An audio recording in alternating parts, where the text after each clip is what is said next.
সে জানে। ক্লাইন মোরেত্তি আনন্দে আত্মহারা হয়ে গেল এবং দ্রুত জিজ্ঞেস করল, কোথায়? মনে মনে সে এর মধ্যেই পরামর্শ ফি দেওয়ার জন্য প্রস্তুত হয়ে গেল। শ্যারন কোনো নড়াচড়া না করে সেখানে বসে রইল এবং একটা কথা বলা পুতুলের মতো বলল, ম্যারিক একবার একটা গ্যাদারিংয়ে অংশ নিয়েছিল, সেখানে একজন একটা প্রাচীন অভিজাত পরিবারের সমাধি আবিষ্কার করার কথা বলে। তারা শুধু সমাধির বাইরের দিকটাতেই ঘুরেছিল, ভেতরে যাওয়ার সাহস পায়নি, তবে সেখানে হিউম্যান স্কিন শ্যাডো থাকার প্রমাণ পাওয়া গিয়েছিল। তারা এমন একটা শক্তিশালী দল তৈরি করতে চেয়েছিল যারা পুরো সমাধিটা ঘুরে দেখতে পারবে এবং তারপর ভেতরের সব মূল্যবান জিনিসপত্র সমানভাবে ভাগ করে নেবে।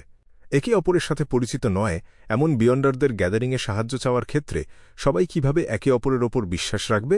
যদি সেখানে আসলেই কোনো সমাধি না থাকে এবং পুরো বিষয়টা যদি শুধু একটা ফাঁদ হয়? ক্লাইন দ্রুত এই কথাগুলো ভাবল এবং পাল্টা প্রশ্ন করল, তারা কি সফল হয়েছিল? হ্যাঁ, শ্যারন খুব সাধারণভাবে উত্তর দিল। এই বিষয়টা ক্লাইন আপাতত আর বিস্তারিত জানতে চাইল না। গারোয়ান যাতে শুনতে না পায় সেজন্য সে গলার স্বর নিচু করল। তারপর তাদের আর কখনোই দেখা যায়নি। শ্যারন শান্তভাবে বলতে লাগল, ওই দলের একজন ছিল মেরিকের বন্ধু, আর ওই ঘটনার পর সে পুরোপুরি উধাও হয়ে যায়। ক্লাইন কিছু জিজ্ঞেস করার আগেই সে তার সেই মায়াবী কণ্ঠে বলতে শুরু করল, আমি ডিভিনেশন পদ্ধতি ব্যবহার করে হোয়াইট ক্লিফ টাউন পর্যন্ত তাদের ট্র্যাক করেছিলাম, আর স্ট্রাটফোর্ড নদীর বাঁকে সমাধির একটা লুকানো প্রবেশপথ খুঁজে পেয়েছিলাম। মেরিকের বন্ধু ভেতরেই ছিল, কিন্তু সে এর মধ্যেই মারা গিয়েছিল। তুমি ভেতরে গিয়েছিলে? ক্লাইন অবাক হয়ে বলে উঠল, না, আমি অন্য একটা পদ্ধতি ব্যবহার করে এটা নিশ্চিত করেছিলাম। শ্যারন বুঝিয়ে বলল, ওই সমাধিটা আমাকে প্রচণ্ড বিপদের একটা অনুভূতি দিচ্ছিল। আমি সেটা ঘুরে দেখার কোনো চেষ্টাই করিনি। এই পর্যায়ে এসে সে তার নীল চোখ তুলে ক্লাইনের দিকে তাকাল। কোনো সিকোয়েন্স 4 বিয়ন্ডার বা একই স্তরের কোনো সিল্ড আর্টফ্যাক্টের সাহায্য ছাড়া ওই সমাধির গভীরে না যাওয়াই সবচেয়ে ভালো। এমনকি তুমিও এটাকে খুব বিপজ্জনক বলে মনে করছ। এটা কতটা ভয়ঙ্কর হতে পারে সেটা জানার জন্য আমার আর ধূসর কুয়াশার ওপরে গিয়ে ডিভাইন করার দরকার নেই। ক্লাইন গাড়ির মেঝের দিকে তাকিয়ে কয়েক সেকেন্ড চিন্তা করল। তুমি কি জানো ওই সমাধিটা প্রাচীন কোন অভিজাত পরিবারের? শ্যারন উত্তর দিতে একটুও দেরি করল না। তার নামের শেষ অংশটা হল আমন। আমন? সেই আমনদের পরিবারের কোনো সদস্য, যে কিনা লিটল সানের শরীর দখল করেছিল এবং ধূসর কুয়াশার ওপরে থাকা রহস্যময় জায়গাটাতে প্রায় ঢুকেই পড়েছিল। ক্লাইন একজন ক্লাউন হিসেবে তার ক্ষমতা ব্যবহার করে চোখের পাতার হালকা কাঁপুনিটা নিয়ন্ত্রণ করল। সে অবাক হয়ে জিজ্ঞেস করল, তুমি নিশ্চিত? এই মুহূর্তে তার মনের মধ্যে একটা অবয়ব ভেসে উঠল, একটা কালো ক্লাসিক আলখাল্লা, তার সাথে মানানসই একটা চোখাটুপি, চওড়া কপাল, পাতলা মুখ, কালো চোখ, কালো চুল, আর চোখে একটা ক্রিস্টালের মনোকল। একজন দক্ষ শিল্পীর আঁকাতেলের ছবির মতো শ্যারনের হালকা সোনালি চুলগুলো কুয়াশার ভেতর দিয়ে জ্বলজ্বল করছিল, আর সে তার স্বাভাবিক ভাবলেশহীন কণ্ঠে বলল, প্রথমবার ভেতরে ঢুকে যেসব জিনিসপত্র পাওয়া গিয়েছিল সেগুলো দেখে ওই গ্যাদারিংয়ের একজন প্রাচীন ইতিহাস বিশেষজ্ঞ নিশ্চিত করেছিল যে সমাধির মালিক চতুর্থ যুগের টিউডার রাজবংশ থেকে এসেছে। পরিবারটার নাম আমন। এটা আসলেই চতুর্থ যুগের ব্লাসফেমার পরিবার। আব্রাহাম পরিবারের মতো এই পরিবারটা অভিশপ্ত নয়, আবার অ্যান্টিগোনাস পরিবারের মতো কোনো নির্দিষ্ট দেবীর চার্চ সরাসরি তাদের ধ্বংসও করে দেয়নি। সিটি অফ সিলভারে আমন যে ধরনের বিশেষ এবং শক্তিশালী ক্ষমতা দেখিয়েছিল তা থেকে মনে হয় এই পরিবারের অবস্থা জারাটুলদের মতোই হতে পারে। তারা সবাই গোপনে নিজেদের অস্তিত্ব টিকিয়ে রেখেছে, তাদের মধ্যে উচ্চক্রমের বিয়ন্ডাররাও আছে, হয়তোবা শক্তিশালী দেবদূতরাও আছে। তারা খুব গুরুত্বপূর্ণ কিছু রহস্য পাহারা দিয়ে রেখেছে, যেমন ফোরসেকেন্ড ল্যান্ড অফ গডের কোঅর্ডিনেটস বা অবস্থান। এমন একটা পরিবারের রেখে যাওয়া সমাধির বিপদটা সহজেই কল্পনা করা যায়। হয়তো আমন কিছু পরিবর্তনের ক্ষমতা ধার করে, বহুদূরের ফোরসেকেন্ড ল্যান্ড অফ গড থেকে তার দৃষ্টি এখানে ফেলতে পারে। একটা লো বা মিড সিকোয়েন্স বিয়ন্ডারের দৃষ্টিভঙ্গি দিয়ে আমি একজন ডেমিগডের ভয়াবহতা পরিমাপ করতে পারব না। আমন পরিবারের সমাধি ঘুরে দেখার সম্ভাবনাটা বাদ দিতে ক্লাইনের খুব বেশি সময় লাগল না। একটু হতাশ হয়েই সে শ্যারনের দিকে তাকাল। শুধুমাত্র ওই জায়গাটাতেই কি হিউম্যান স্কিন শ্যাডো আছে? শ্যারন মাথা নাড়ল, না। ওহ! ক্লাইনের চোখ উজ্জ্বল হয়ে উঠল, আর সে মন দিয়ে শোনার মতো একটা ভঙ্গি করল। শ্যারন তার কণ্ঠের কোনো পরিবর্তন না করেই বলল, আমি একটা গ্যাদারিংয়ে অংশ নিয়েছিলাম। সেখানে একজন বিয়ন্ডার কথা দিয়েছিল যে কেউ যদি তার দেওয়া একটা মিশন সম্পূর্ণ করে তবে সে যে কোনো যৌক্তিক অনুরোধ পূরণ করবে। উপাদান দেওয়ার ক্ষেত্রে সে শুধু উচ্চক্রমের বিয়ন্ডার উপাদানের নিচের দিকের জিনিসগুলোই দিতে পারবে। অন্য কথায়, সে উচ্চক্রমের বিয়ন্ডারদের নিচে থাকা যে কোনো বিয়ন্ডার উপাদান দিতে পারবে। ক্লাইনের মাথায় প্রথমেই যে বিষয়টা এলো তা হল, সে কি বাড়িয়ে বলছে? এমনকি চার্চ অফ এভারনাইটের ক্ষেত্রেও শুধুমাত্র হোলি ক্যাথেড্রাল বা অন্য কথায় ক্যাথেড্রাল অফ সেরেনিটির কাছেই এমন ক্ষমতা থাকার সম্ভাবনা আছে। এসব উপাদানের অনেকগুলোরই সাধারণত কোনো দরকার হতো না, কারণ এগুলোর কোনো প্রয়োজনই পড়ত না। ক্লাইনের প্রশ্ন শুনে শ্যারন শান্তভাবে উত্তর দিল, সে একজন উচ্চক্রমের নারী বিয়ন্ডার। উচ্চক্রমের নারী বিয়ান্ডার, এতে অবাক হওয়ার কিছু নেই। এই পর্যায়টা বিভিন্ন চার্চ বা গোপন সংগঠনগুলোর উচ্চপদস্থ সদস্যদের সমান। এমনকি তারা যদি কোনো দলের সাথে যুক্ত নাও থাকে, তবুও তারা নিজেদের একটা আলাদা দল তৈরি করে নিতে পারে। তবে উচ্চক্রমের পোষণের নিচে থাকা যে কোনো ধরনের বিয়ন্ডার উপাদান দেওয়ার প্রতিশ্রুতিটা নিশ্চিতভাবেই পুরোপুরি পূরণ করা সম্ভব নয়। ক্লাইনের মনে মুহূর্তের জন্য এই চিন্তাটা এলো। শ্যারন খুব সাধারণভাবেই যোগ করল, সে বলেছিল যে কিছু নির্দিষ্ট উপাদান জোগাড় করতে একটা নির্দিষ্ট সময়ের দরকার হবে। এবার কথাটা কিছুটা বিশ্বাসযোগ্য মনে হচ্ছে। ক্লাইন আগ্রহ নিয়ে জিজ্ঞেস করল সে কি মিশন দিয়েছিল। শ্যারন সোজা হয়ে এবং একটা গম্ভীর ভঙ্গি নিয়ে বসল। হিরো ব্যান্ডিট ব্ল্যাক এম্পেরর এর আসল পরিচয় খুঁজে বের করা। ক্লাইন বুঝতে পারল যে সে যদি ওই মুহূর্তে পানি খেত, তাহলে সে নিজেকে কিছুতেই সামলাতে পারত না এবং তার সামনের দিকে পানি ছিটিয়ে দিত। আমি কার কি ক্ষতি করেছি? কেন আমি একজন উচ্চক্রমের নারী বিয়ন্ডারের লক্ষ্যে পরিণত হলাম? সে প্রথমে মনে মনে চীনা ভাষায় আক্ষেপ করল, তারপর সে দ্রুত সম্ভাব্য দলগুলো নিয়ে বিশ্লেষণ করতে শুরু করল।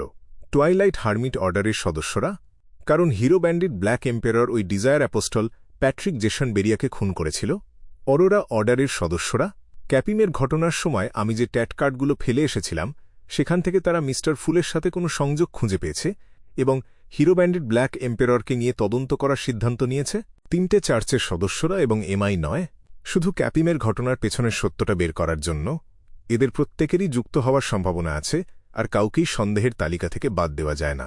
ক্লাইন তার চিন্তাভাবনার সময় কোনো অস্বাভাবিক আচরণ দেখাল না এবং জিজ্ঞেস করল কেন সে হিরো ব্যান্ডিট ব্ল্যাক এম্পেররের আসল পরিচয় নিয়ে তদন্ত করছে।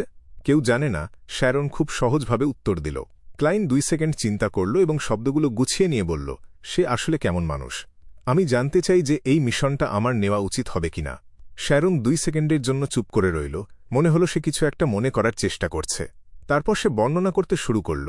মহিলা, লম্বায় 1.70 মিটারের বেশি, শারীরিক গঠন বেশ চমৎকার, চেস্টনাট রঙের চুল, ছদ্মবেশে ছিল, কালো চামড়ার বুট জুতো পরতে পছন্দ করে, শুধুমাত্র মাঝে মাঝে গ্যাদারিংগুলোতে আসে, আর প্রথমবার তাকে দেখা গিয়েছিল 2 মাস আগে। কালো চামড়ার বুট জুতো পরতে পছন্দ করে, মহিলা, উচ্চক্রমের নারী বিয়ন্ডার। যখন এই 3টে মূল শব্দ একসাথে করা হল, তখন তা তাৎক্ষণিকভাবে ক্লাইনের স্মৃতির একটা নির্দিষ্ট অংশে নাড়া দিল। আগে যখন সে ব্ল্যাক এম্পেরর কার্ডটা চুরি করার জন্য রয়্যাল মিউজিয়ামে গিয়েছিল, তখন সম্রাট রোজেল গুস্তাভের নতুনভাবে তৈরি করা পড়ার ঘরটাতে সে একজন রহস্যময় উচ্চক্রমের নারী বিয়ন্ডারের দেখা পেয়েছিল। সে তখন শুধু তার কালো চামড়ার বুট পরা পা দুটো দেখিয়েছিল, আর সে যখন পালাতে গিয়ে ধূসর কুয়াশার ক্ষমতা ধার করেছিল, তখন মাস্টার কিরো পার্শ্বপ্রতিক্রিয়ার কারণে সে একটা জাইগ্যান্টিক ডেভিল ডগের সামনে গিয়ে পড়েছিল এবং সাহায্যের জন্য তাকে চিৎকার করতে হয়েছিল। এর ফলে শার্লক মরিয়ার্টিকে আবার সেই নারী ডেমিগডের মুখোমুখি হতে হয়েছিল। সে কেন হিরো ব্যান্ডিট ব্ল্যাক এম্পেররকে খুঁজবে? সে নিশ্চিতভাবে জেনে গিয়েছে যে চোর কার্ড অফ ব্লাসফেমি চুরি করেছে সে একটা স্পিরিট বডি, আর সে এটাও জানে যে একটা স্পিরিট বডি যদি ব্ল্যাক এম্পেরর কার্ড বহন করে আর ধারণ করে তাহলে কি হতে পারে। তাই একই রকম বৈশিষ্ট্যের কারণে সে কি হিরো ব্যান্ডিট ব্ল্যাক এম্পেররকে টার্গেট করেছে? ক্লাইন দ্রুত খুব বিশ্বাসযোগ্য একটা সম্ভাবনার কথা ভাবল। একমাত্র যে বিষয়টা তাকে দ্বিধায় ফেলেছিল তা হল অন্যজন কিভাবে জানল যে সে শুধু ব্ল্যাক এম্পেরর কার্ডটাই নিয়েছে, অন্য কোনো কার্ড যেমন অ্যাবিস কার্ড বা দ্য সান কার্ড নেয়নি। হয়তো সে কার্ড অফ ব্লাসফেমিটাকেই খুঁজছিল, আর সে আগে থেকেই তদন্ত করে বের করেছিল যে ওটা ছিল ব্ল্যাক এম্পেরর কার্ড। যাই হোক, শ্যারন বলেছিল যে সে 2 মাসের বেশি সময় আগে প্রথমবার ওই গ্যাদারিংয়ে যোগ দিয়েছিল।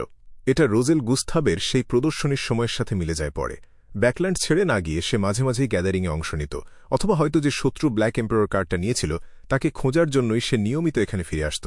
ক্লাইনের মাথার ভেতর দিয়ে যখন এই চিন্তার স্রোত বয়ে যাচ্ছিল, তখন সে হালকা একটু হাসল।